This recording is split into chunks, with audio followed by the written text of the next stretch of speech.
নবীজির দুইজন বিখ্যাত সাহাবা আবু সাঈদ এবং আবু হুরায়রা রাদিয়াল্লাহু তাআলা আনহুমার বর্ণনা, তারা দুইজন আল্লাহর নবীকে বলতে শুনলেন, মা ইউসিবুল মুমিনা মিন ওয়াসাবিন ওয়ালা নাসাবিন ওয়ালা সাকাবিন ওয়ালা হাজান। দেখেন কি কয়, কোন মুমিনের জীবনে যদি দুঃখ কষ্ট বালা মুসিবত রোগ বিমারি কোনো মুমিনের জীবনে আসে, হাত্তাল হাম ইউহাম্মুহু, এমনকি তার জীবনে কোনো পেরেশান, মনে করেন আসরের নামাজ পড়লেন, পড়ার পর হঠাৎ আপনার কানে একটা সংবাদ আসার পর আপনি একটু পেরেশানির মধ্যে পড়ে গেলেন, একটু পেরেশানির মধ্যে আপনি পড়ে গেছেন, সামান্য একটু পেরেশানি আপনার লাগতেছে আর কি, এমন মনে হলো আপনার যে কেমন জানি একটু পেরেশানি লাগতেছে। তো এরকম যদি আপনার হয়, নবীজি সাল্লাল্লাহু আলাইহি ওয়াসাল্লাম বলেন, এই যে মুমিনের জীবনে বিপদ আপদ দুঃখ কষ্ট লেগেই থাকে, আর সামান্য একটু পেরেশানি, এই পেরেশানির কারণেও এই ইমানদারের মর্যাদা বেড়ে যায়, গুনাহ মাফ হয়ে যায়, মরণের পর সহজে আল্লাহর জান্নাত লাভ করা যায়। মোট কথা, দুঃখ কষ্ট পেরেশানি, এমনকি মুমিন যদি হঠাৎ একটু চিন্তায় পড়ে যায়, আমি এটা কি করলাম, ঠিক করি নাই, সামান্য একটু মুহূর্ত আপনি একটু আপনার ভাবনার মধ্যে আপনি পড়ে গেলেন, এই মুহূর্তটাতেও আল্লাহ আপনার গুনাহ মাফ করে আপনার মর্যাদা বাড়ায়, আল্লাহ জান্নাতে আপনার ঠিকানা বানায়। মুমিন একটু চিন্তা করলো, কি হইল কথা, এরকম চিন্তা করলো, মুমিনের মর্যাদা বাড়ে। আল্লাহ বুঝার তৌফিক দান করেন। তো রাসূলুল্লাহ সাল্লাল্লাহু আলাইহি সাল্লামের হাদিস থেকে বুঝলাম, মুমিনের জীবনে দুঃখ কষ্ট বালা মুসিবত মর্যাদার কারণ, গুনাহ মাফের কারণ, পরকালে নাজাত পাওয়ার কারণ। কথা মনে থাকবে? আচ্ছা, তো আল্লাহ কি বললেন, আমি তোমাদেরকে পরীক্ষা করব কিছু ভয় দিয়ে, কিছু ক্ষুধা দিয়ে, সম্পদ হ্রাস করে, সন্তান হ্রাস করে।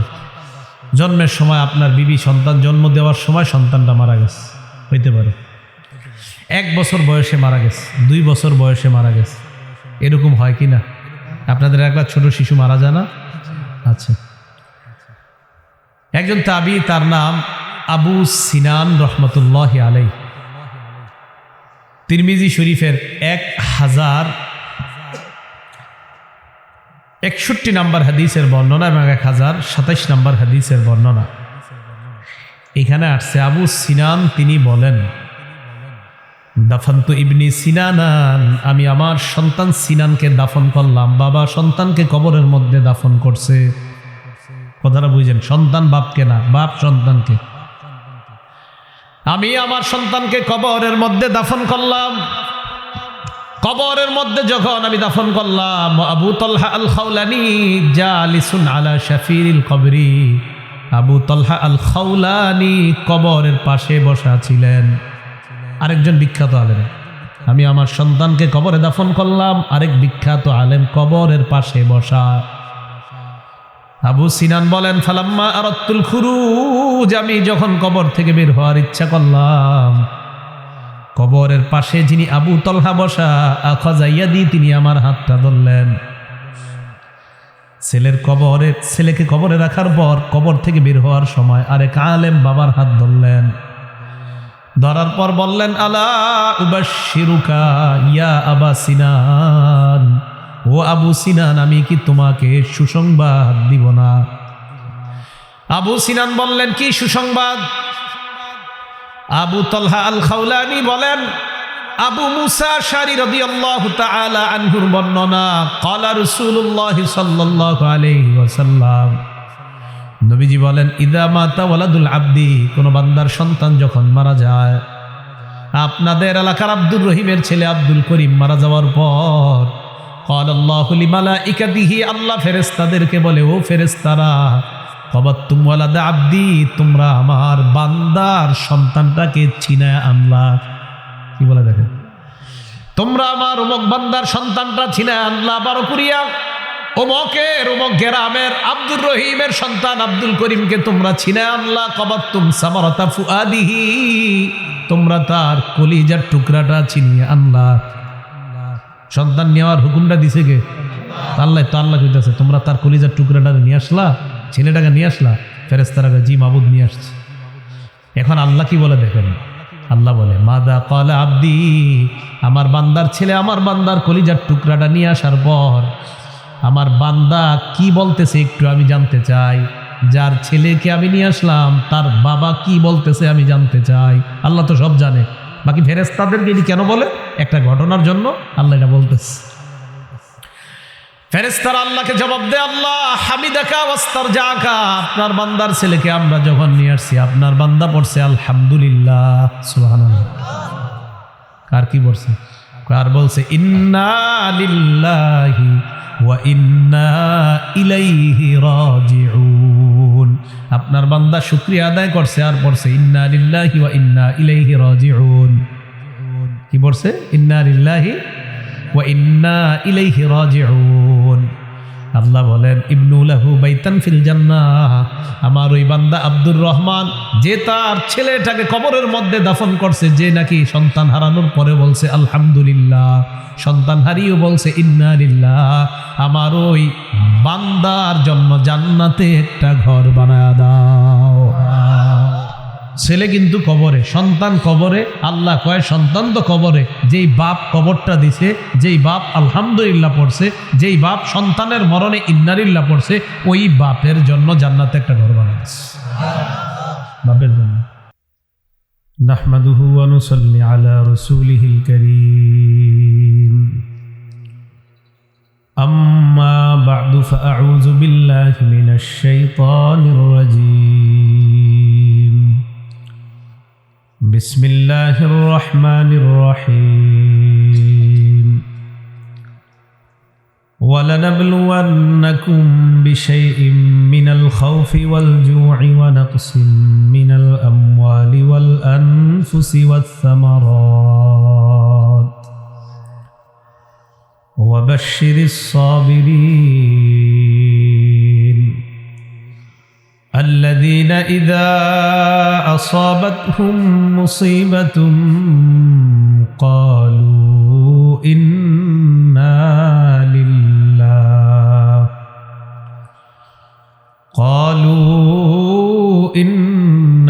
لله وإنا إليه راجعون أولئك عليهم صلوات من ربهم ورحمة وأولئك هم المهتدون وقال رسول الله صلى الله عليه وسلم ما من مسلم يصيبه أذى إلا كتبت له بها درجة ومحيت عنه بها خطيئة أو كما قال عليه الصلاة والسلام اللهم صل على محمد وعلى آل محمد كما صليت على إبراهيم وعلى آل إبراهيم إنك حميد مجيد اللهم بارك على محمد وعلى آل محمد كما باركت على إبراهيم وعلى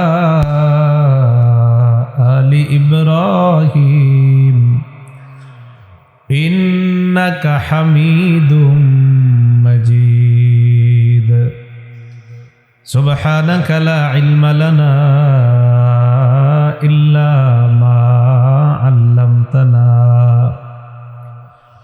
إنك أنت العليم الحكيم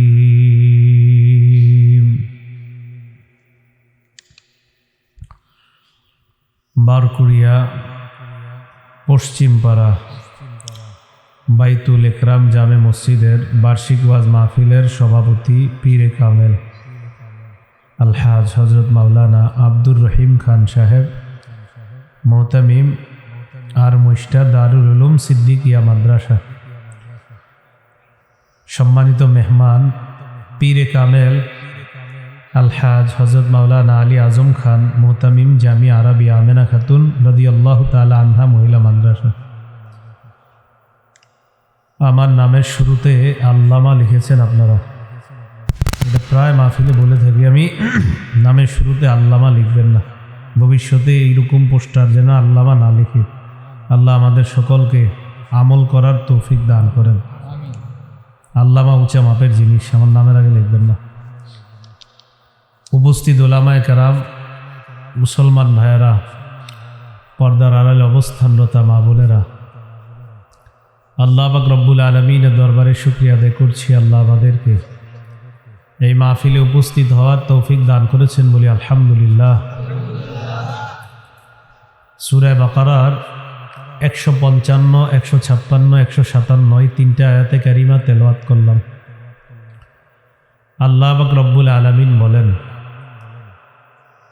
وَلَنَبْلُوَنَّكُمْ بِشَيْءٍ مِّنَ الْخَوْفِ وَالْجُوعِ وَنَقْصٍ مِّنَ الْأَمْوَالِ وَالْأَنفُسِ وَالثَّمَرَاتِ। অবশ্যই আমি তোমাদেরকে পরীক্ষা করব, কিছু ভয় দিয়ে, কিছু ক্ষুধা দিয়ে। وَنَقْصٍ مِّنَ الْأَمْوَالِ وَالْأَنفُسِ, সম্পদ,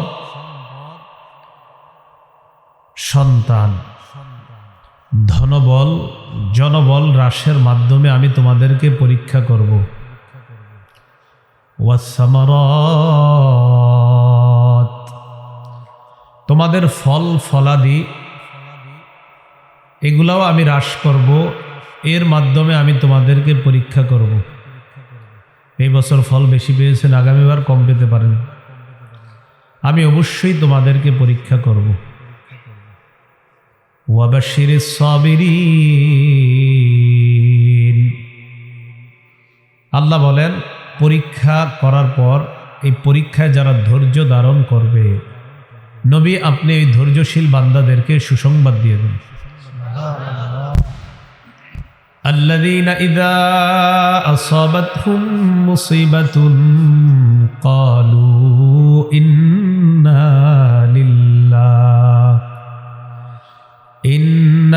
লিল্লাহি ওয়া ইন্না ইলাইহি রাজিউন, যাদের জীবনে কোনো বিপদ আসলে তারা বলে আমরা আল্লাহর এবং আমরা আল্লাহর কাছেই ফিরে যাব। সন্তান একটা মারা গেছে, ওই বান্দা পরে ইন্না লিল্লাহি ওয়া ইন্না ইলাইহি রাজিউন। সম্পদ এবছর কম হয়েছে, ইন্না লিল্লাহি ওয়া ইন্না ইলাইহি রাজিউন। পেঁপে এবছর কম ধরেছে, ইন্না লিল্লাহি ওয়া ইন্না ইলাইহি রাজিউন। অনেকগুলা পেঁপে, হঠাৎ একটা বিপদ এসে শেষ হয়ে গিয়েছে, বান্দা পড়বে ইন্না লিল্লাহি ওয়া ইন্না ইলাইহি রাজিউন।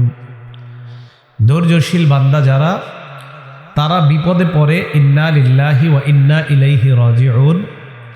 আল্লাহ বলেন এই ধৈর্যশীল বান্দাদেরকেই সুসংবাদ জানিয়ে দেন। উলাইকা আলাইহিম সালাওয়াতুম মির রাব্বিহিম ওয়া রাহমাহ, এই ধৈর্যশীল বান্দাদের উপর রবের পক্ষ থেকে সলাত। রবের পক্ষ থেকে সলাত মানে এই আল্লাহর পক্ষ থেকে সলাতের তিনটা অর্থ। বলেন কয় অর্থ? তিনটা অর্থ।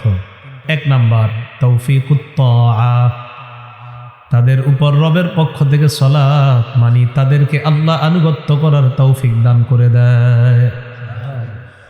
দুই নাম্বার, তাদের উপর রবের পক্ষ থেকে সলাতের অর্থ হলো আল আমনু আনিল ইসমা, আল ইসমাতু আনিল মাসিয়া, গুনাহ থেকে আল্লাহ তাদেরকে হেফাজত করে নেয়। আর আল্লাহর পক্ষ থেকে ধৈর্যশীলদের উপর সালাতের অর্থ 3 নাম্বার মাগফিরাতুজ যুনুবি জামিআ, তাদের জিন্দেগীর সব গুনাহগুলো আল্লাহ মাফ করে দেয়। এই হলো আল্লাহর পক্ষ থেকে তাদের উপর সালাত। ওয়া রহমাত, তাদের উপর আল্লাহর পক্ষ থেকে দয়া। এই দয়া মানে আল আমনু মিনাল আযাব, আল্লাহ তাদেরকে আযাব থেকে নিরাপত্তা ঘোষণা করে দেয়। ওয়া উলাইকা হুমুল মুহতাদুন, আল্লাহ বলেন তারাই হেদায়েত প্রাপ্ত, তারাই সঠিক পথের মধ্যে আছে। এই হেদায়েত প্রাপ্ত এটার 3টা ব্যাখ্যা। 1 নাম্বার আল মুহতাদুনা লিহাদিহি তরিকাতিল মুসিলাতি ইলা কুল্লি খাইরিন, লিহাদিহি তরিকাতিল মুসিলাতি বিসাহিবিহা ইলা কুল্লি খাইর। যারা ধৈর্যশীল তারা এমন হেদায়েত প্রাপ্ত হয়ে যায়, ওই হেদায়েত তাদেরকে এমন রাস্তা দেখা দেয় যেই রাস্তা ওই ব্যক্তিকে সমস্ত কল্যাণ পর্যন্ত পৌঁছায় দেয়। দ্বিতীয় অর্থ আল মুহতাদুনা ইলাল জান্নাহ আল ফাইজুনা বিসসাওয়াব, ধৈর্যশীল বান্দারা জান্নাতের রাস্তা পেয়ে যায় আর আল্লাহর পক্ষ থেকে ভরপুর সওয়াব অর্জন করে নেয়। 3 নাম্বার আল মুহতাদুনা লিসাইরি মা নাজিমাহুম, হেদায়েত প্রাপ্ত বান্দা যারা মানে ধৈর্যশীল বান্দা যারা, তাদের জন্য সমস্ত আবশ্যকীয় যত বিষয়গুলো আছে ওই বিষয় পালন তাদের জন্য আল্লাহ সহজ করে দেয়। সম্পদ কমবে, সন্তান কমবে, ফল ফলাদি কমবে, ফসল কমবে। আপনি ধৈর্যশীলতার পরিচয় দিয়ে আপনি আল্লাহর ধৈর্যশীল বান্দা হবেন, তো আল্লাহর পক্ষ থেকে আপনার জন্য সালাত, আপনার জন্য রহমত, আর আপনাকে আল্লাহ হেদায়েত প্রাপ্ত বান্দা বলে কোরআনের মধ্যে ঘোষণা করে দিয়েছে। বান্দার বিপদ আপদে গাছের পাতার মতো বান্দার গুনাহ ঝরে পড়ে যায়। সহিহ বুখারীর বর্ণনা 5661 নম্বর হাদিস। আর আব্দুল্লাহ ইবনে মাসউদ রাদিয়াল্লাহু তাআলা আনহু قال اتيت النبي صلى الله عليه وسلم في مرضه। আব্দুল্লাহ ইবনে মাসউদ রাদিয়াল্লাহু তাআলা আনহু বলেন, নবীজি অসুস্থ হয়ে গেলেন, আল্লাহ নবীকে আমি দেখতে আসলাম। অসুস্থ শরীরে আল্লাহ নবীকে আমি দেখতে আসলাম। নবীজির অসুস্থতার সময় আমি আল্লাহ নবীর কাছে আসলাম। ফামাসিস্তুহু, আল্লাহ নবীর শরীর মুবারকে হাত রাখলাম। রাখার পর দেখলাম হুয়া ইউআকু আকান শাদীদা, প্রচুর জ্বরাক্রান্ত, শরীরটা প্রচণ্ড জ্বরে গরম তাপ বের হয়। নবীজির শরীরে প্রচুর জ্বর। আব্দুল্লাহ ইবনে মাসউদ রাদিয়াল্লাহু তাআলা আনহু আল্লাহ নবীকে বললেন, ইন্নাকা লাতুআকু আকান শাদীদা ওয়া যালিকা আন্না লাকা আজরাইন। ইয়া রাসূলুল্লাহ, শরীরে প্রচুর জ্বর, এই কারণে কি আপনার জন্য ডাবল সওয়াব? নবীজি জবাব দিলেন, আজাল, আমার এই প্রচুর জ্বরের কারণে আল্লাহ আমাকে দ্বিগুণ পুরস্কার দিবেন। এরপর আল্লাহ নবী বলেন, মা মিন মুসলিমিন ইউসিবুহু আযা ইল্লা হাত্তাত আনহু খাতায়া কামা তাহাত্তু ওয়ারাকুশ শাজার। কোন মুসলমান যখন কোনো বিপদে আক্রান্ত হয়, গাছের পাতা যেমন ঝরে পড়ে যায়, ওই মুসলমানের গুনাহগুলা গাছের পাতার মতো ঝরে পড়ে যায়। কোনো বিপদে পড়ছেন আপনি, এই বিপদ, একটু মাথা ব্যথা হয়েছে, আপনার ধৈর্য ধারণ করছেন, জ্বর হয়েছে, ধৈর্য ধারণ করছেন। নবীজি সাল্লাল্লাহু আলাইহি সাল্লাম বলেন, আমার কোনো মুসলমান উম্মত বিপদে ধৈর্য ধারণ যদি করে, তার উপর একটু বালা মুসিবত যখন আসে, এই বিপদের কারণে গাছের পাতার মতো তার গুনাহগুলা ঝরে পড়ে যায়। শুধু তাই না, আপনি একটা দৌড় দিচ্ছেন রাস্তায়, অনেক সময় রাস্তায় দৌড় দিলে পড়ে যান, হয় না? একটা কাঁটাবিদ্ধ হয়, এরকম হয় কিনা? একটা রশিতে লাগিয়ে পা পেঁচায় পড়ে গেছেন, অন্যরা হাসি দেয়। বৃষ্টির দিনে পা পিছলে আপনি রাস্তায় পড়ে গেলে 3-4 জন আপনাকে দেখে হাসে। এই জাতীয় দৃশ্য আমাদের দেশে হয় কিনা? এটা করবেন না, হাদিসে নিষেধ আছে। মুসলিম শরীফের 6455 নম্বর হাদিসের বর্ণনা। দাখালা শাবাবুম মিন কুরাইশিন আলা আয়েশা রাদিয়াল্লাহু তাআলা আনহা ওয়া হিয়া বিমিনা। আম্মা জান আয়েশা সিদ্দিকা রাদিয়াল্লাহু তাআলা আনহা মিনায় অবস্থান করছিলেন। এমন অবস্থায় আম্মা জান আয়েশা সিদ্দিকা রাদিয়াল্লাহু তাআলা আনহার কাছে কুরাইশদের একদল যুবক আম্মা জান আয়েশার কাছে আসলেন। আবার বলছি, নবীজির বিবি আম্মা জান আয়েশা মিনায় অবস্থান করতেছিলেন। একদল যুবক আম্মা জান আয়েশার সাথে দেখা করার জন্য আসলেন। ওয়া হুম ইয়াদহাকুনা, তারা হাসাহাসি করতেছিলেন সবাই। আম্মা জান আয়েশা বললেন, মা ইউদহিকুকুম, কি ব্যাপার, তোমরা হাসো কেন, তোমাদের হাসির রহস্য কি? তারা জবাব দেয়, ক্বালু ফুলানুন খাররা আলা তুনুবি ফুসতাত। আম্মা জান, ওমকে তাবুর রশি পেঁচিয়ে রাস্তার মধ্যে পড়ে যায়। কাদাত উরকুহু আও আইনুহু আন তাযহাবা। রশির মধ্যে পেঁচিয়ে লোকটা যখন পড়ে যায়, তার ঘাড় এবং চোখ অথবা ঘাড় চলে যাওয়ার উপক্রম হয়। এই অবস্থা দেখে আমরা হাসি দেওয়া শুরু করলাম। আম্মা জান আয়েশা সিদ্দিকা বলেন, লা তাদহাকু, মানুষের বিপদে কখনো এইভাবে তোমরা হাসবা না। নবীজির বিবি আম্মা জান বলেন, সামিআতু রাসূলুল্লাহ সাল্লাল্লাহু আলাইহি ওয়াসাল্লাম ইয়াকুল, আমি আল্লাহর নবীকে বলতে শুনলাম, মা মিন মুসলিমিন ইউশাকু শাওকাতান ফামা ফাওকাহা, কোন মুসলমানের শরীরে যদি কাঁটা বিদ্ধ হয়, সুই বিদ্ধ হয়, অথবা এর চেয়ে নিম্ন কোনো জিনিস যদি বিদ্ধ হয়, মনে করেন ঝাড়ুর শলা বিদ্ধ হয়, ইল্লা কুতিবাত লাহু বিহা দারাজা, ওই মুহূর্তে তার জন্য একটা মর্যাদা লিপিবদ্ধ হয়ে যায়। ওয়া মুহিয়াত আনহু বিহা খতিয়া, মুসলমানের পায়ের মধ্যে ইটের টুকরা একটা লাগছে, সামান্য আঘাত লাগছে, সাথে সাথে তার জীবন থেকে একটা গুনাহ ধুয়ে মুছে সাফ করে দেওয়া হয়। হাসবেন না, কোনো মুসলমান পড়ে গেলে হাসবেন না। বলেন তো এগুলা করি কিনা আমরা? হাইসা দিই। একজনে পড়ে গেছে, হাইসা দিই, সাবধান, এটা করা যাবে না। আম্মা জান আয়েশা সিদ্দিকা বললেন যে আমি নবীজিকে বলতে শুনছি, কোনো মুসলমান কাঁটাবিদ্ধ হলে এর চেয়ে নিম্ন কোনো জায়গায় যদি একটু আঘাত পায়, সাথে সাথে তার একটা মর্যাদা বাড়ে, তার একটা গুনাহ মাফ হয়ে যায়। তিরমিজি শরীফের 2399 নম্বর হাদিসের বর্ণনা। এই হাদিসের মধ্যে আসছে, عن أبي هريرة رضي الله تعالى عنه قال قال رسول الله صلى الله عليه وسلم। আচ্ছা, হাদিসের অনুবাদটা পরে কই, আগে আপনাদের এলাকায় কিছু লোক আছেন আপনারা এরকম খালি বলেন, আর বললেন না, বিপদ আপদ যায় না, লেগেই থাকে, বলি না কথাটা, এটা না বললে একটু ধৈর্য ধরেন। যেহেতু আপনি বললেও তো এটা চলে যাচ্ছে না, এটা বলার পরে কি বিপদটা চলে গেছে? বললেন না। নবীজি কি বলে দেখেন, আপনি যদি না বইলে একটু ধৈর্য ধরেন, দেখা যায় যে আপনার জ্বর হয়েছে, ভালো হয়েছে না, আপনার বিবির জ্বর হয়েছে, বিবি ভালো হয়েছে, মেয়েটার জ্বর হয়েছে, মেয়েটা ভালো হয়েছে, ছেলেটার হয়েছে, এরকম হয় কিনা অনেক সময়। তখন আইসা বলেন, আর বললেন না, ঘরের সবাই অসুস্থ, বিপদ লেগে আছে, এটা বললেন না। নবীজি কি বলে দেখেন, আপনি যদি এটা না বইলে একটু ধৈর্য ধরেন। তিরমিজি শরীফের 2399 নম্বর হাদিসটা শুনেন। আন আবি হুরায়রা রাদিয়াল্লাহু তাআলা আনহু قال قال رسول الله صلى الله عليه وسلم। আবু হুরায়রা রাদিয়াল্লাহু তাআলা আনহুর বর্ণনা, আল্লাহ নবী বলেন, মা ইয়াজালুল বালাউ বিল মুমিনি ওয়াল মুমিনা, কোন ইমানদার নারী পুরুষের যদি বিপদ লেগেই থাকে, সব সময় বিপদ যদি লেগেই থাকে, ফি নাফসিহি, হতে পারে বিপদটা তার নিজের বিপদ, আও ওয়ালাদিহি, অথবা তার সন্তান দিয়ে কোনো বিপদ, ওয়া মালিহি, অথবা তার সম্পদের কোনো বিপদ। নবীজি বলেন, মুসলমান ইমানদার নারী পুরুষের বিপদ যদি তার নিজের অথবা সন্তান অথবা মালের মধ্যে সর্বদা বিপদ লেগেই থাকে, হাত্তা ইয়ালকাল্লাহ ওয়া মা আলাইহি খাতিয়া, ওই ইমানদার নারী পুরুষ আল্লাহর সাথে এমন অবস্থায় সাক্ষাৎ করবে, তার জীবনে একটা গুনাহ থাকবে না।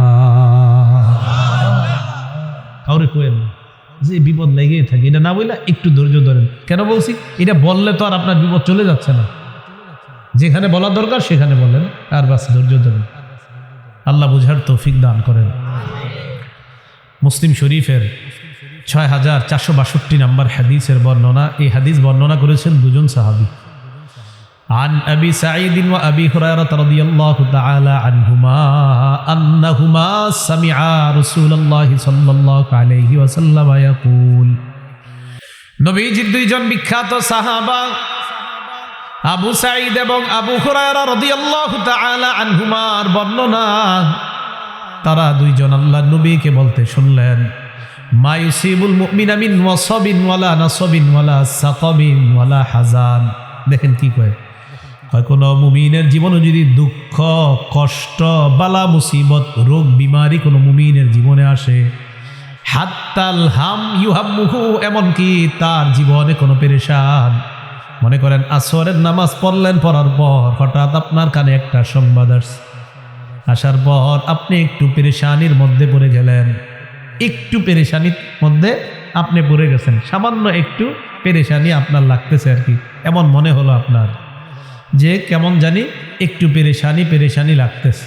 তো এরকম যদি আপনার হয়, নবীজি সাল্লাল্লাহু আলাইহি ওয়াসাল্লাম বলেন, এই যে মুমিনের জীবনে বিপদ আপদ দুঃখ কষ্ট লেগেই থাকে আর সামান্য একটু পেরেশানি, এই পেরেশানির কারণেও এই ইমানদারের মর্যাদা বেড়ে যায়, গুনাহ মাফ হয়ে যায়, মরণের পর সহজে আল্লাহর জান্নাত লাভ করা যায়। মোট কথা দুঃখ কষ্ট পেরেশানি, এমনকি মুমিন যদি হঠাৎ একটু চিন্তায় পড়ে যায়, আমি এটা কি করলাম, ঠিক করি নাই, সামান্য একটু মুহূর্ত আপনি একটু আপনার ভাবনার মধ্যে আপনি পড়ে গেলেন, এই মুহূর্তটাতেও আল্লাহ আপনার গুনাহ মাফ করে আপনার মর্যাদা বাড়ায়, আল্লাহ জান্নাতে আপনার ঠিকানা বানায়। মুমিন একটু চিন্তা করলো, কি হইল কথা, এরকম চিন্তা করলো, মুমিনের মর্যাদা বাড়ে। আল্লাহ বুঝার তৌফিক দান করেন। তো রাসূলুল্লাহ সাল্লাল্লাহু আলাইহি সাল্লামের হাদিস থেকে বুঝলাম, মুমিনের জীবনে দুঃখ কষ্ট বালা মুসিবত মর্যাদার কারণ, গুনাহ মাফের কারণ, পরকালে নাজাত পাওয়ার কারণ। কথা মনে থাকবে? আচ্ছা, তো আল্লাহ কি বললেন, আমি তোমাদেরকে পরীক্ষা করব কিছু ভয় দিয়ে, কিছু ক্ষুধা দিয়ে, সম্পদ হ্রাস করে, সন্তান হ্রাস করে। জন্মের সময় আপনার বিবি সন্তান জন্ম দেওয়ার সময় সন্তানটা মারা গেছে, হইতে পারে 1 বছর বয়সে মারা গেছে, 2 বছর বয়সে মারা গেছে, এরকম হয় কি না? আপনাদের একবার ছোট শিশু মারা যায় না? আচ্ছা, একজন তাবি, তার নাম আবু সিনান রহমতুল্লাহি আলাইহি, তিরমিজি শরীফের 1061 নম্বর হাদিসের বর্ণনা এবং 1027 নম্বর হাদিসের বর্ণনা। এখানে আসছে আবু সিনান তিনি বলেন, দাফান্তু ইবনি সিনানান, আমি আমার সন্তান সিনানকে দাফন করলাম। বাবা সন্তানকে কবরের মধ্যে দাফন করছে। কথাটা বুঝেন, সন্তান বাপকে না, বাপ সন্তানকে। আমি আমার সন্তানকে কবরের মধ্যে দাফন করলাম। কবরের মধ্যে যখন আমি দাফন করলাম, আবু তালহা আল খাওলানি জালিসুন আলা শাফিরিল কবরি, আবু তালহা আল খাওলানি কবরের পাশে বসা ছিলেন। আরেকজন বিখ্যাত আলেম, আমি আমার সন্তানকে কবরে দাফন করলাম, আরেক বিখ্যাত আলেম কবরের পাশে বসা। আবু সিনান বলেন, ফালাম্মা আরাদতুল খুরুজ, আমি যখন কবর থেকে বের হওয়ার ইচ্ছা করলাম, কবরের পাশে যিনি আবু তালহা বসা, আখাযা ইয়াদি, তিনি আমার হাতটা ধরলেন। ছেলেকে কবরে রাখার পর কবর থেকে বের হওয়ার সময় আরেক আলেম বাবার হাত ধরলেন।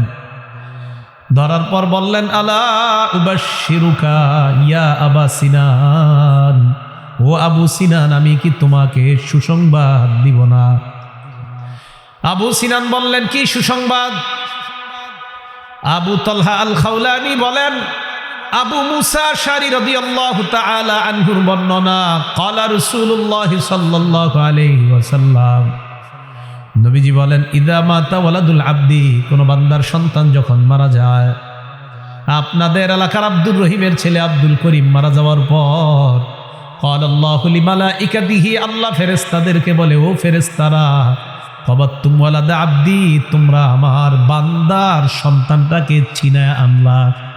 কি বলে দেখেন, তোমরা আমার অমুক বান্দার সন্তানটা ছিনায় আনলা, বারো করিয়া অমুকের অমুক গ্রামের আব্দুর রহিমের সন্তান আব্দুল করিমকে তোমরা ছিনায় আনলা। কবাতুম সামারাতা ফুআদিহি, তোমরা তার কলিজার টুকরাটা ছিনিয়ে আনলা। সন্তান নেওয়ার হুকুমটা দিছে কে? আল্লাহ তো আল্লাহ কইতাছে তোমরা তার কলিজার টুকরাটা নিয়ে আসলা, ছেলেটাকে নিয়ে আসলা। ফেরেশতারা জি মাবুদ নিয়ে আসছে। এখন আল্লাহ কি বলে দেখেন, আল্লাহ বলে মাদা ক্বালা আব্দি, আমার বান্দার ছেলে আমার বান্দার কলিজার টুকরাটা নিয়ে আসার পর আমার বান্দা কি বলতেছে একটু আমি জানতে চাই। যার ছেলেকে আমি নিয়ে আসলাম তার বাবা কি বলতেছে আমি জানতে চাই। আল্লাহ তো সব জানে, বাকি ফেরেশতাদেরকে এটি কেন বলে? একটা ঘটনার জন্য আল্লাহ এটা বলতেছে। ফেরেশতারা আল্লাহকে জবাব দেয়, আল্লাহ হামিদাকা ওয়াস্তারজাকা, আপনার বান্দার ছেলেকে আমরা যখন নিয়ে আসছি আপনার বান্দা পড়ছে আলহামদুলিল্লাহ, সুবহানাল্লাহ। কার কি পড়ছে? কার বলছে ইন্না লিল্লাহি ওয়া ইন্না ইলাইহি রাজিউন। আপনার বান্দা শুকরিয়া আদায় করছে আর পড়ছে ইন্না লিল্লাহি ওয়া ইন্না ইলাইহি রাজিউন। কি পড়ছে? ইন্না লিল্লাহি ওয়া ইন্না ইলাইহি রাজিউন। আল্লাহ বলেন ইবনু লাহু বাইতান ফিল জান্নাহ, আমার ওই বান্দা আব্দুর রহমান যে তার ছেলেটাকে কবরের মধ্যে দাফন করছে, যে নাকি সন্তান হারানোর পরে বলছে আলহামদুলিল্লাহ, সন্তান হারিয়েও বলছে ইন্না লিল্লাহ, আমার ওই বান্দার জন্য জান্নাতে একটা ঘর বানায় দাও। ছেলে কিন্তু কবরে, সন্তান কবরে। আল্লাহ কয় সন্তান তো কবরে, যেই বাপ কবরটা দিছে, যেই বাপ আলহামদুলিল্লাহ পড়ছে, যেই বাপ সন্তানের মরণে ইন্নালিল্লাহ পড়ছে, ওই বাপের জন্য জান্নাতে একটা ঘর বানাচ্ছে, বাপের জন্য। আর কি ওয়াসাম্মুহু বাইতুল হাম, এই ঘরটার নাম রাখবা বাইতুল হাম। বলেন কি নাম? তাহলে যাদের ছোট সন্তান মারা যায়, ওই সন্তানকে বাবা যখন দাফন করে আর বাবা যদি আলহামদুলিল্লাহ ইন্না লিল্লাহ পড়ে, ওই বাবার জন্য জান্নাতে বাইতুল হাম নামক একটা ঘর বানানোর আদেশ করেন কে? কথাটা মনে থাকবে।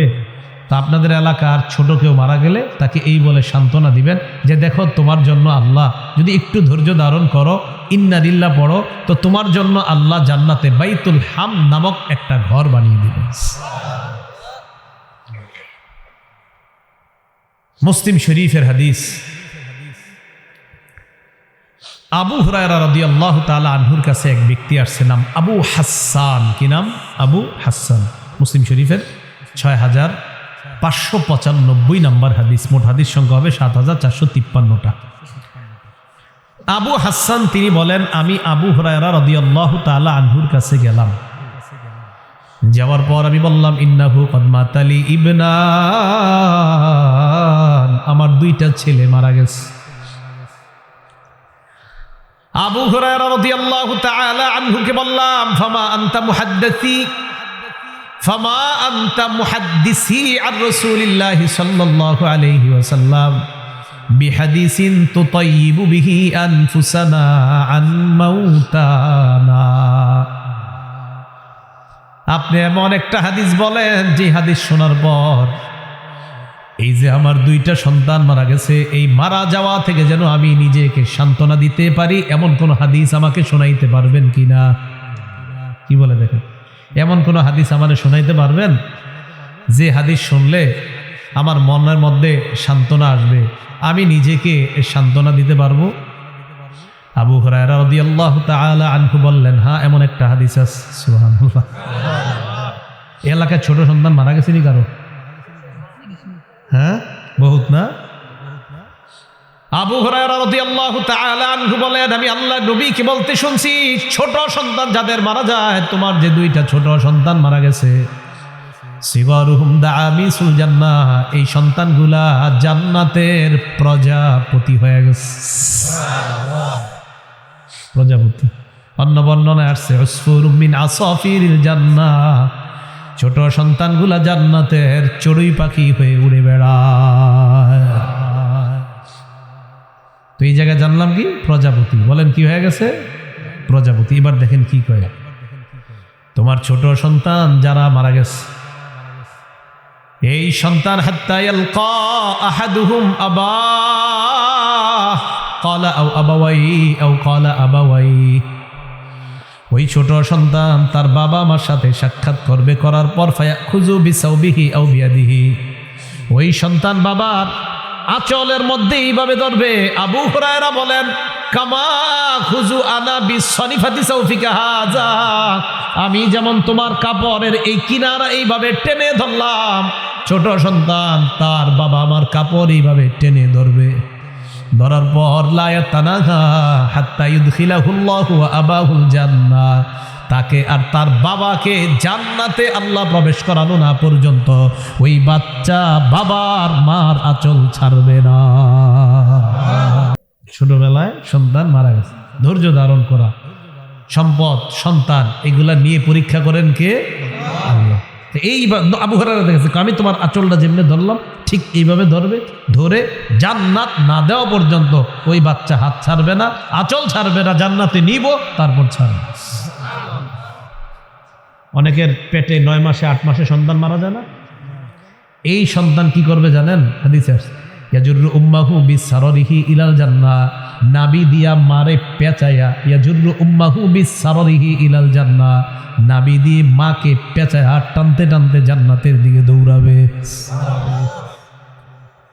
ইনহতাসাবাত ওয়া সাবারাত, মা যদি একটু ধৈর্য, কারণ মাই তো একটু বেশি কষ্ট পায়, পেটে ধারণ করছে তো ইনহতাসাবাত ওয়া সাবারাত, কোনো মা যদি ধৈর্য ধারণ করে, সন্তানটা 8-9 মাসে মারা গেছে, এই সন্তান নাবি দিয়ে পেঁচাবে, মাকে পেঁচিয়ে জান্নাতের দিকে দৌড়াবে সন্তান। তাহলে সন্তান নিয়ে সম্পদ নিয়ে পরীক্ষা করবেন আমাদেরকে কে? এই পরীক্ষায় কি করা? ধৈর্য ধারণ। বলেন পরীক্ষায় কি করা? মুসলিম শরীফের 6596 নম্বর হাদিসের বর্ণনা। এই হাদিসের বর্ণনাকারী আবু হুরায়রা রাদিয়াল্লাহু তাআলা আনহু, তিনি বলেন عن أبي هريرة رضي الله تعالى عنه قال رسول الله صلى الله عليه وسلم, আবু হুরায়রা রাদিয়াল্লাহু তাআলা আনহুর বর্ণনা, আতাত ইমরাআতুন নবী সাল্লাল্লাহু আলাইহি ওয়াসাল্লাম বিসাবিয়্যিন লাহা, এক মহিলা তার সন্তান, ছোট সন্তান কোলে নিয়ে আল্লাহ নবীর কাছে আসছে। সন্তান কোলে নিয়ে নবীজির কাছে আসছে, শুনেন মন দিয়ে। সন্তানটাকে কোলে নিয়ে আল্লাহ নবীর কাছে আসছে। আসার পর কয়, ইয়া নবিয়াল্লাহ উদউল্লাহ লাহু, হুজুর আমার এই সন্তানটার জন্য আল্লাহর কাছে দোয়া করেন। নবীজি কয়, কি হইছে বলো? কয় লাকাদ দাফানতু সালাসাতান, হুজুর ওর আগে 3 জনকে দাফন করছি। তো এই জন্য টেনশন যে হুজুর এটাও কি আবার কোনো মারা টারা যায় কিনা। লাকাদ দাফানতু সালাসা, আমি এর আগে 3টা সন্তান দাফন করছি ইয়া রাসূলুল্লাহ, এই সন্তানটার জন্য আল্লাহর কাছে দোয়া করে দেন। নবীজি বললেন, দাফনতি সালাসা, 3 জনকে দাফন করছো? কয় জি। আল্লাহ নবী বললেন, ইহতাজারতি বিহিজারিন শাদীদিম মিনান নার, জাহান্নাম থেকে তুমি শক্ত একটা প্রাচীর তৈরি করে ফেলেছ, জাহান্নাম আর তোমার মাঝে শক্ত একটা দেয়াল তুমি তৈরি করে ফেলছ। 3 সন্তান দাফন করছো? কয় হ্যাঁ। প্রাচীর তো একটা তৈরি করে ফেলছ। সহিহ বুখারীর 1381 নম্বর হাদিসের বর্ণনা। عن أنس بن مالك رضي الله تعالى عنه قال رسول الله صلى الله عليه وسلم, আনাস রাদিয়াল্লাহু তাআলা আনহুর বর্ণনা, নবী সাল্লাল্লাহু আলাইহি ওয়াসাল্লাম বলেন, মা মিনান নাস মুসলিমুন ইয়ামুতু লাহু সালাসাতুম মিনাল ওয়ালাদ, কোন মুসলমানের যদি 3 জন সন্তান মারা যায়, কোন মুসলমানের যদি 3 জন সন্তান মারা যায়, ইল্লা আদখালাহুল্লাহুল জান্নাহ, আল্লাহ ওই বাবাকে জান্নাতে অবশ্যই প্রবেশ করাবেন। 3 জন সন্তান মারা গেছে, আল্লাহ তাকে জান্নাত দিবেন। কিন্তু কষ্ট তো, সন্তান মারা গেলে ধৈর্য ধরা তো সহজ বিষয় না, কিন্তু যদি সহ্য করা যায়, যদি ধৈর্য ধারণ করা যায়। বুখারী শরীফের 7310 নম্বর হাদিসের বর্ণনা।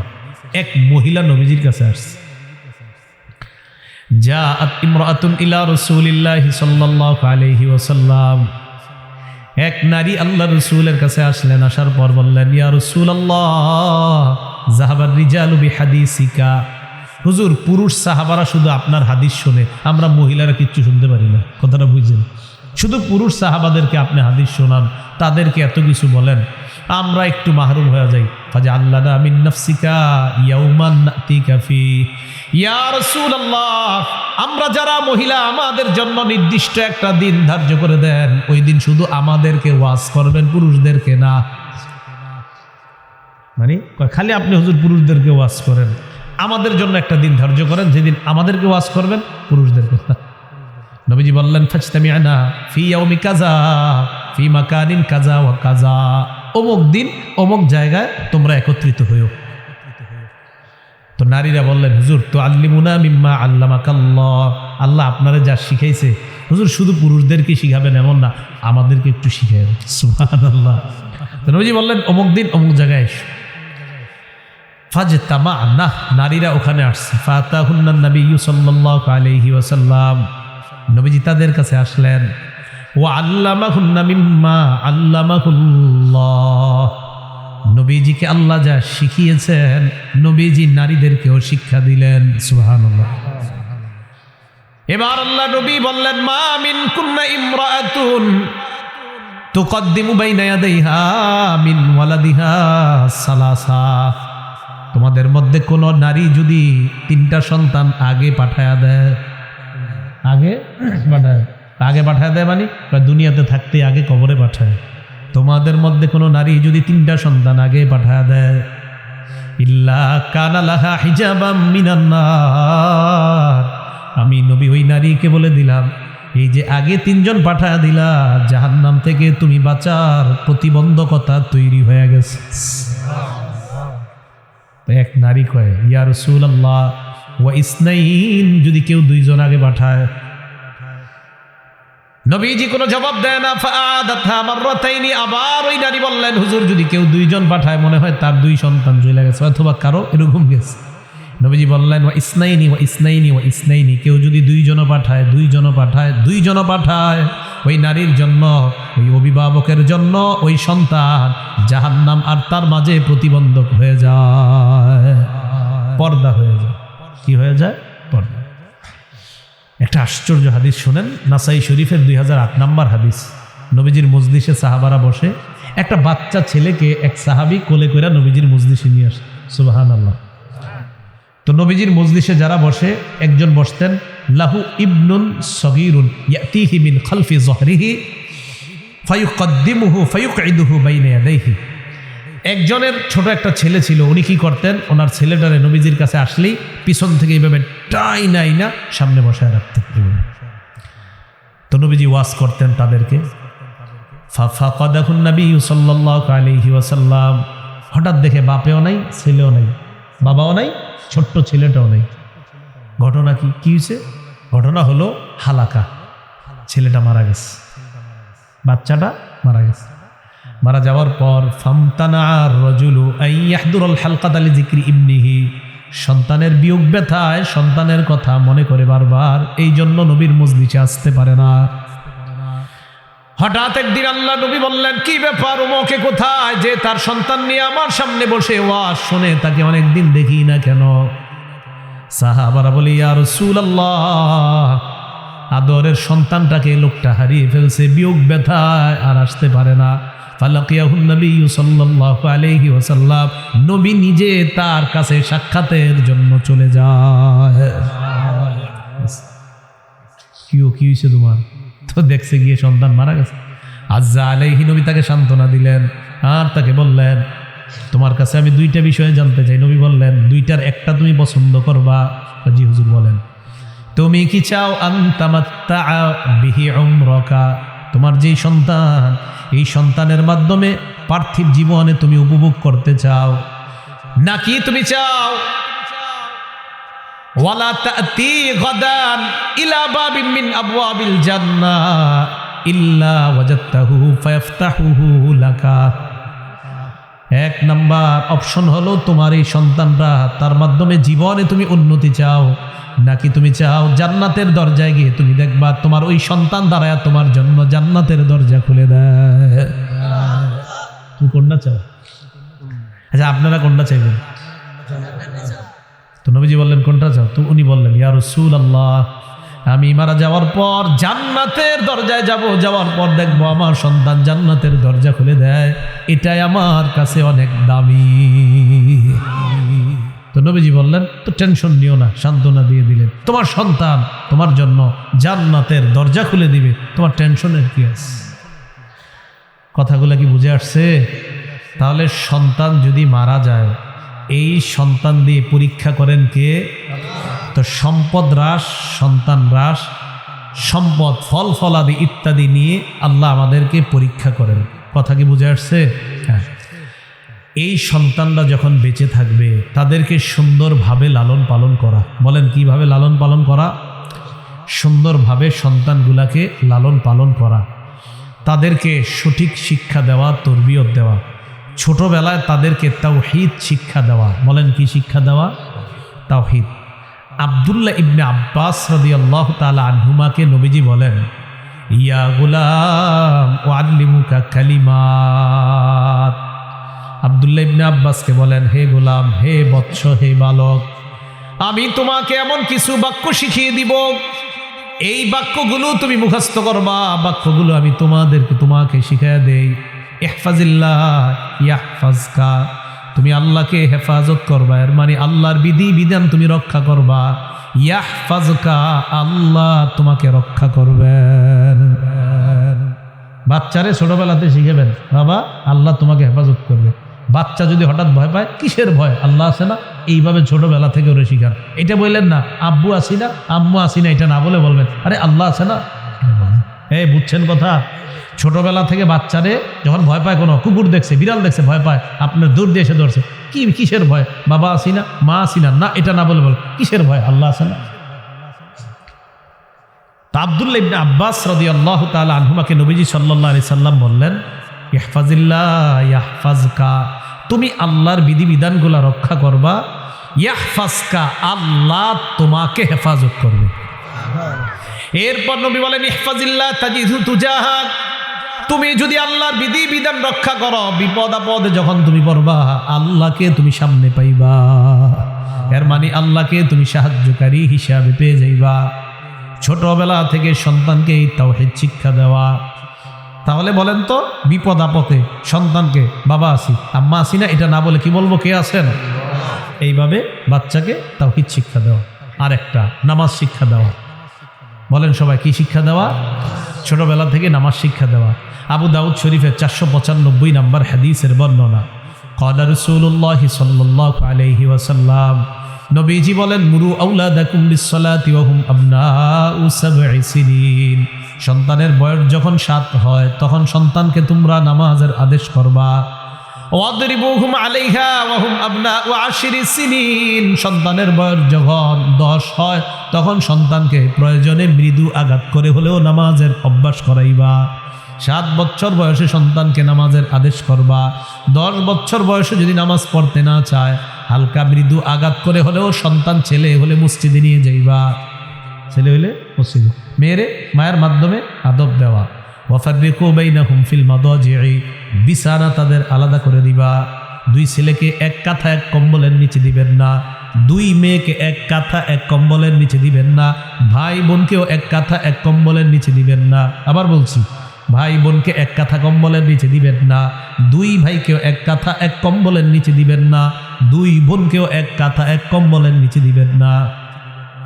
আবু দাউদ শরীফের 4018 নম্বর হাদিস, ক্বালা রাসূলুল্লাহ সাল্লাল্লাহু আলাইহি ওয়াসাল্লাম, নবীজি বলেন, লা ইফদির রাজুলু ইলা রাজুলি ফি সাওবিন ওয়াহিদ, এক পুরুষ আরেক পুরুষের সাথে এক কাঁথা এক কম্বল এক লেপের নিচে যেন না ঘুমায়।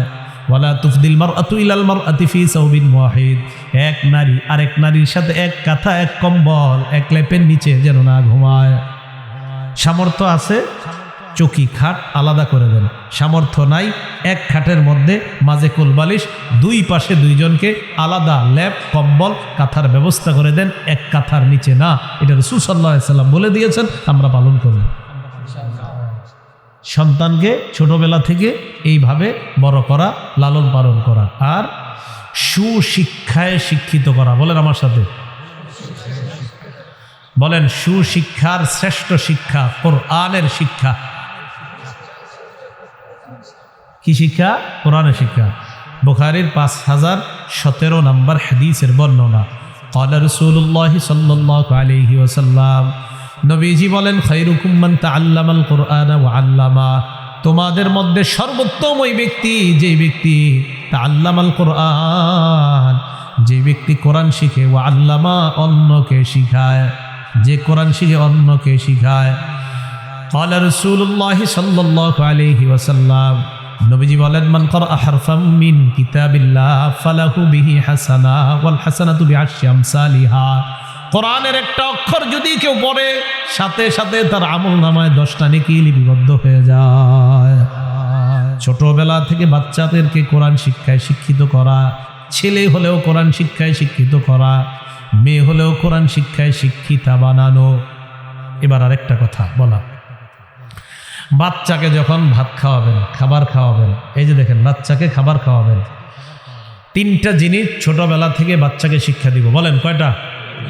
1 নাম্বার আইয়ুতা আল্লাহ ফালা ইউসা, ছোটবেলা থেকে শিখাইবেন আল্লাহর ইবাদত করতে হবে, নাফরমানি করা যাবে না।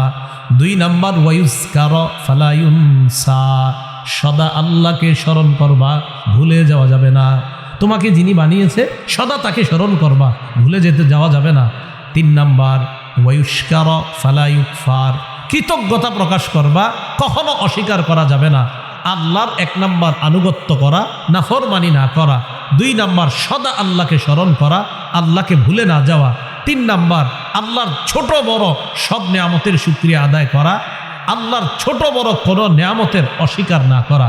বাচ্চাকে মা যখন ভাত খাওয়াবে, মাকে বলে দিবেন, আপনারা বিবিকে বলে দিবেন যে বাচ্চাকে ভাত খাওয়ানোর সময় তুমি বলবা যে বাবা বলো আলহামদুলিল্লাহ। কি শিখাইবেন? বলো আলহামদুলিল্লাহ। ইংরেজদের বাচ্চারা, এই মারা যখন সন্তানকে খাবার খাওয়ায়, প্লেনে বা কোথাও এয়ারপোর্টে দেখবেন, মা যখন সন্তানকে খাবার খাওয়ায় এইভাবে বাচ্চারে খাবার খাওয়ায় দেয় আর বলে সে থ্যাংক ইউ। বাচ্চাকে খাবার খাওয়ায় আর বলে আমাকে বলো তুমি থ্যাংক ইউ। তো বাচ্চা খাবার খায় আর বলে থ্যাংক ইউ। আবার দেয় 1 লোক বা বলে সে থ্যাংক ইউ, বলো থ্যাংক ইউ। তো বাচ্চা খাবার খায়, থ্যাংক ইউ বলে, থ্যাংক ইউ বললে মা আবার খাবার দেয়, আবার দেয় সে থ্যাংক ইউ মম। তো আবার দেয়, দেওয়ার পর কয় থ্যাংক ইউ মম। এরপর বাচ্চাকে আবার খাবার দেয়, আর কিচ্ছু বলে না। বাচ্চাকে পরের বার খাবার দেওয়ার পর বাচ্চা অটোমেটিক বলতেছে থ্যাংক ইউ মম। ওরা যদি ওদেরকে এইভাবে প্র্যাকটিস করাইতে পারে, আপনি দিবেন বলো বাবা আলহামদুলিল্লাহ, বলো, বলার পর আবার দিবেন, আবার দেওয়ার পর বলো আলহামদুলিল্লাহ, আম্মু ডিম দাও না আলহামদুলিল্লাহ বলো, বলবে আবার, তো আবার দিবেন বলো বাবা আলহামদুলিল্লাহ, ও বলবে, আবার দিবেন, আপনি কিচ্ছু বলবেন না, ওই বলবে আলহামদুলিল্লাহ। ভাই কথা বুঝে আসছে? এই ছোটবেলা থেকে বাচ্চাকে এইভাবে আপনি বড় করে তোলা। আল্লাহ আমাদের সকলকে যে কথাগুলো বললাম শুনলাম এর উপর যেন আমরা সবলে আমল করতে পারি এবং আমরা যেন বিপদ আপদে সদা ধৈর্য ধারণ করতে পারি। আল্লাহ তৌফিক দান করেন। এই মসজিদের প্রতি আমরা সবাই খেয়াল রাখবো। মসজিদের যে যে কাজগুলো প্রয়োজন বাকি, এই কাজগুলো যেন সবাই শরীক হতে পারি। আল্লাহ তৌফিক দান করেন। হুজুর দোয়া করবেন ইনশাআল্লাহ। আল্লাহ আমাদের সকলকে যা শুনলাম বললাম এর উপর আমল করার তৌফিক দান করেন। হাফেজ সুলাইমান না 2000 না আরো বেশি আছে, তো 2500 টাকা। হ্যাঁ, আমার আসলে সময়টা কম। হ্যাঁ হ্যাঁ, জি জি, আল্লাহ আমাদের সকলকে আমল করার তৌফিক দান করেন। জি, আসসালামু আলাইকুম রহমতুল্লাহ বারাকাতুহু। বুঝতে পারলেন সকলকে? হ্যাঁ হ্যাঁ।